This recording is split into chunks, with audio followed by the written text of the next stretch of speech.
Lockdown और curfew के दौरान जहां शहरों में लोगों को दिक्कतों का सामना करना पड़ रहा है, वहीं ग्रामीण क्षेत्रों में भी लोगों को कई समस्याओं का सामना करना पड़ रहा है।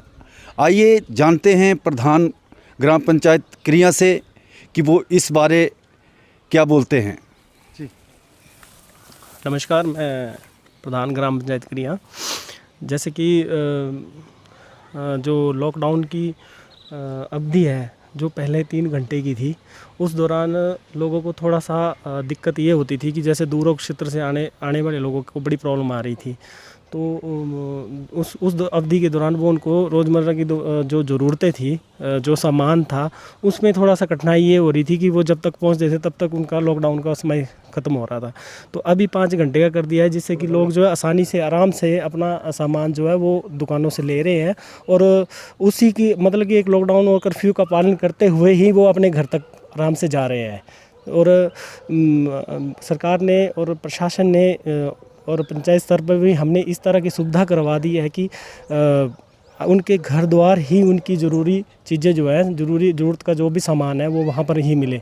और इसके लिए हमारा पंचायत स्तर पर भी काफ़ी अच्छा जो नेटवर्किंग है, चाहे हमारा वार्ड मेंबर है, चाहे आशा वर्कर है, चाहे आप आंगनवाड़ी वर्कर है, इवन कि हमारे पटवारी जी हैं, सभी को हमने बिल्कुल निर्देश दे के रखे हुए हैं। अगर किसी को कोई भी किसी तरह की ज़रूरत पड़ती है तो प्लीज़ कॉन्टैक्ट मी और मैं जैसे ही होगा। तो आपने सुना कि किस तरह से ज़रूरत का सामान जो है लोगों के घरों तक पहुंचाया जा रहा है और उनकी समस्याओं को दूर किया जा रहा है। आइए हमारे साथ आंगनबाड़ी कार्यकर्ता जुड़ चुके हैं, उनसे पूछते हैं और उनसे जानते हैं कि वो ग्रामीण क्षेत्रों में किस तरह से लोगों की सहायता कर रहे हैं। नमस्कार, मेरा नाम किरण कुमारी और मैं एक आंगनवाड़ी कार्यकर्ता हूँ। जैसे कि हम रोज़ाना जा रहे हैं, अब जो होम क्वारंटीन किए हुए हैं उनके घर में रूटीन चेकअप के लिए जा रहे हैं कि क्या वे पालन कर रहे हैं या नहीं कर रहे हैं, किसी बात का उल्लंघन तो नहीं कर रहे हैं।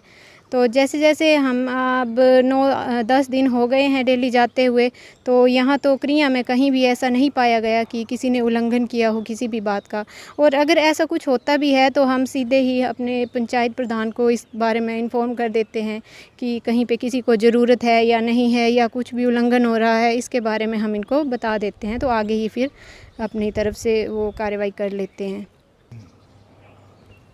आपने सुना कि आंगनबाड़ी कार्यकर्ताओं द्वारा ने बताया कि किस तरह से लोग अपने घरों में होम क्वारंटीन का बड़े सुचारू रूप से पालन कर रहे हैं और जैसे सरकार व प्रशासन के आदेश हैं उनका पालन कर रहे हैं। तो मेरा खबर हिमाचल के सौजन्य से सभी से बार बार यही आग्रह है कि घर में रहें, सुरक्षित रहें। खबर हिमाचल से के लिए KS प्रेमी की रिपोर्ट।